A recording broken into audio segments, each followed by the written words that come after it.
Pour commencer la deuxième vidéo du programme Poulailler, j'ouvre une rapide parenthèse sur la structure d'un programme Arduino. Mon programme comporte 4 sections et c'est bien souvent le cas des autres programmes. Il commence par une section dans laquelle on retrouve les bibliothèques utilisées par les différents matériels du montage. Cette section contient également la déclaration des variables utilisées dans le programme. Ces variables déclarées à cet endroit seront reconnues dans tout le programme, alors que celles déclarées ailleurs ne seront que locales et amènent bien souvent des erreurs lors de la compilation. Vient ensuite une section Setup dans laquelle on lance diverses actions, mise en route de la liaison série, allumage ou extinction de l'écran, etc. ainsi que la définition des broches utilisées en entrée ou en sortie.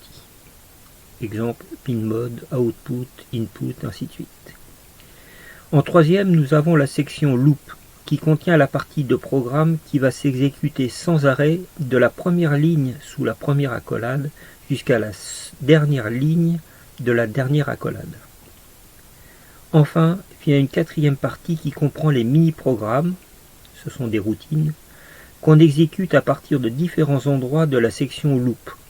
À cet endroit, il est donc important que les variables utilisées soient générales, c'est pourquoi je les déclare en tout début de programme. J'ouvre une seconde parenthèse pour vous expliquer le fonctionnement du compteur Mili. C'est un compteur qui entre en fonction dès qu'on allume l'Atmega 328. Il contient les millisecondes passées depuis cet allumage. Au bout d'environ 50 jours, il se remet à zéro et recommence. On ne peut pas l'arrêter. Donc pour l'utiliser, on va arriver à un moment donné dans le programme où on va mettre donc ce compteur Mili dans une variable, qu'on appelle comme on veut, hein. Moi je l'appelle avant Mili, peu importe. Et ensuite on ne modifie plus cette variable. Par exemple sur la page 1, on a fait le relevé alors que l'étape était à 0. Et maintenant l'étape est égale à 1. Donc on ne reviendra plus dessus. Par contre, le compteur Mili continue à tourner. On va donc comparer le compteur Mili et la variable avant Mili.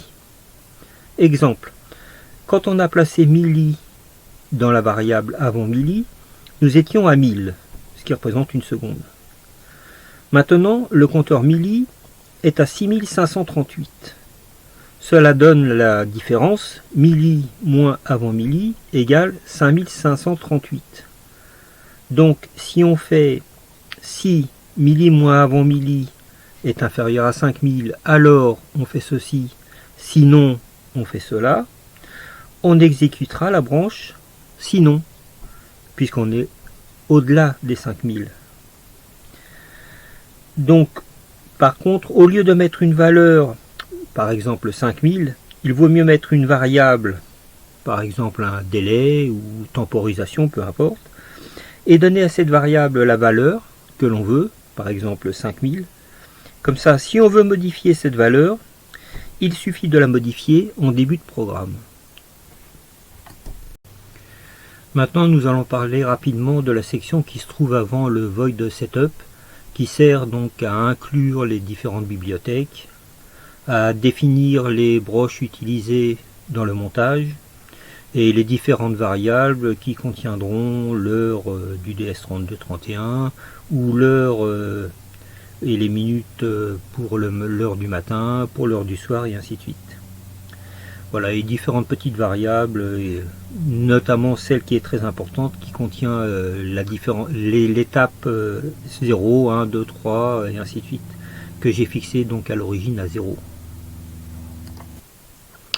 Là, je vous remets rapidement la page 1 de l'algorithme qu'on retrouvait dans la première vidéo et que j'ai simplement modifié en nommant la page 1 et en rajoutant l'accolade et en les numérotant pour bien comprendre qu'il faut une accolade ouverte pour une accolade fermée. Si nous regardons la page 2, c'est pour traiter le moment où la variable étape est égale à 1. C'est-à-dire qu'en regardant la page 1, nous avons appuyé sur le bouton menu pour afficher les différentes heures, ou bien si on reste appuyé plus de 5 secondes sur ce fameux bouton menu, c'est pour régler l'heure actuelle. Le premier test est donc de savoir si nous sommes à étape égale 1. Dans notre cas, la réponse est oui. Donc on lit l'heure qui se trouve dans le DS3231, on allume l'écran et on affiche les différentes heures. Ceci étant fait, on se pose la question de savoir si on a relâché le bouton menu. Si la réponse est non, le programme continue son boulot. Si la réponse est oui, on va calculer la durée de l'appui grâce à la fameuse différence entre milli et avant milli. Si on trouve moins de 5000, c'est-à-dire 5 secondes, alors la variable étape est remise à 0, on éteindra l'écran et le programme reprendra son cours. Si on est resté appuyé plus de 5 secondes, alors on met la variable étape à 2, on affiche qu'on entre dans le réglage de l'heure actuelle et on trouvera la suite à la page 3. Maintenant, nous traitons la page 3 de notre algorithme. On va traiter le cas où l'étape est égale à 2, c'est-à-dire que les variables h, m et s contiennent l'heure, les minutes et les secondes issues du DS3231. Ces trois variables ne seront modifiées que par notre intervention. Les secondes seront imposées à 30 de façon arbitraire pour ne pas alourdir le programme. Alors on voit que la première question qu'on se pose, c'est est-ce que étape est égale à 2 ? Donc dans notre cas, on va répondre oui. Et nous allons donc afficher l'heure sur l'écran LCD. Première question qu'on va se poser, est-ce que le bouton bas est appuyé? Si c'est non, on continue notre programme. Si c'est oui, eh bien on va décrémenter l'heure, c'est-à-dire qu'on va faire h égale h-1. Et ensuite, on va faire le test, est-ce que h est inférieur à 0, puisque en dessous de 0, on ne peut pas. Si oui, on dira que h est égal à 23, puisque quand il est 0 heure, avant, il était 23, donc 23 heures. Et ensuite, on continue.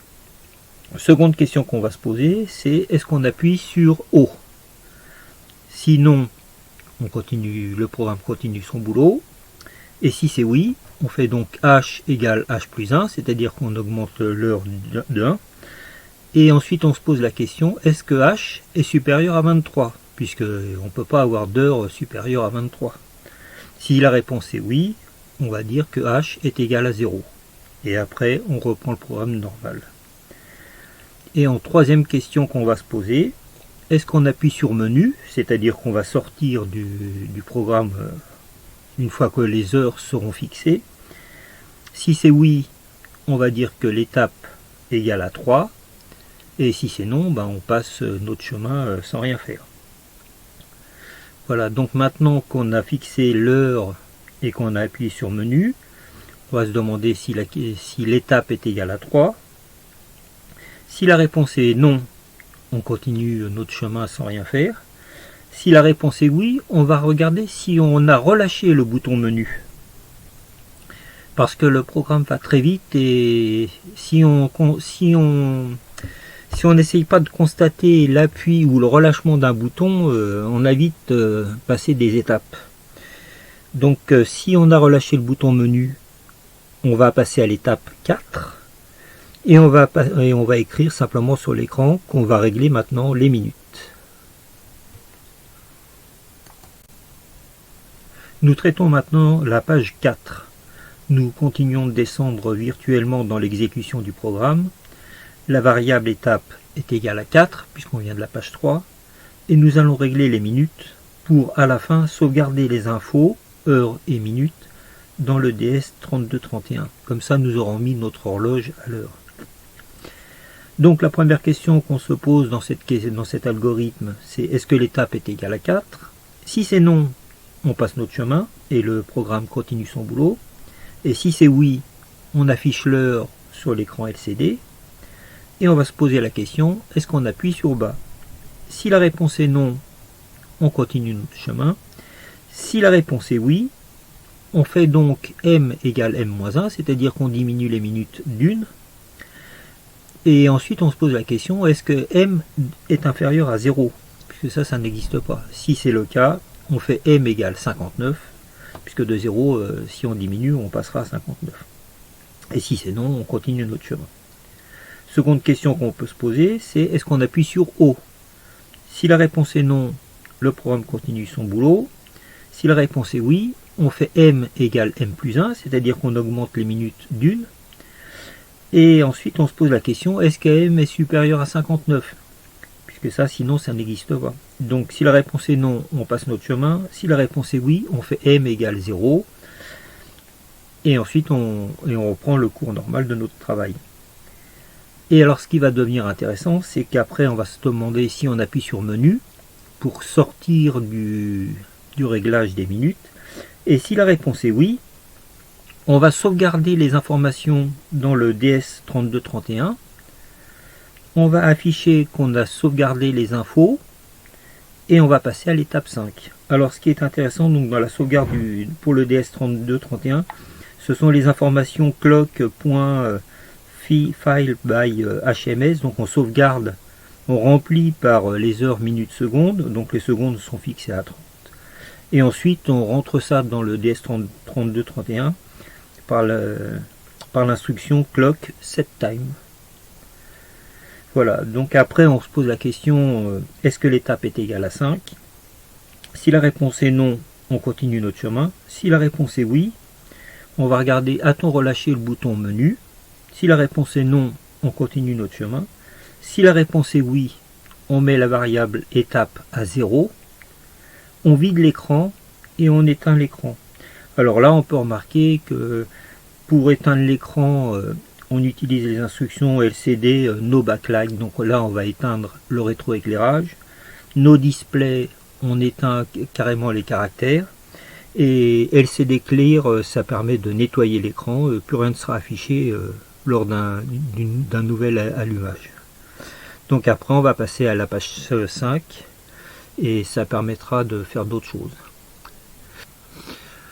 Avant de nous séparer, je voudrais vous parler des instructions contenues dans la librairie DS1307 qui est aussi utilisable pour le DS3231. Alors nous avons par exemple l'information clock.getTime qui permet de faire une lecture du DS3231. Donc si on veut connaître l'heure, on fait simplement heure égale clock hour, minute clock minute. Ça vous le verrez sur la feuille en lisant simplement le papier.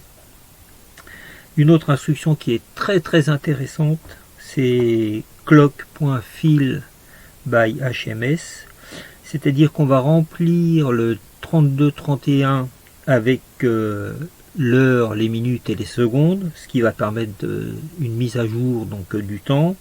On peut faire par année, mois et le jour du mois, ou bien par le jour de la semaine, par day of week. Et si on veut fixer tout ça dans le DS3231, on fait simplement un clock.setTime et toutes ces informations là rentrent dans le DS3231 et donc le calendrier et la montre est mise à l'heure et ainsi de suite. Donc voilà, je voulais vous préciser ce petit truc qui je pense doit être assez intéressant pour beaucoup. Merci beaucoup et à la prochaine. Au revoir.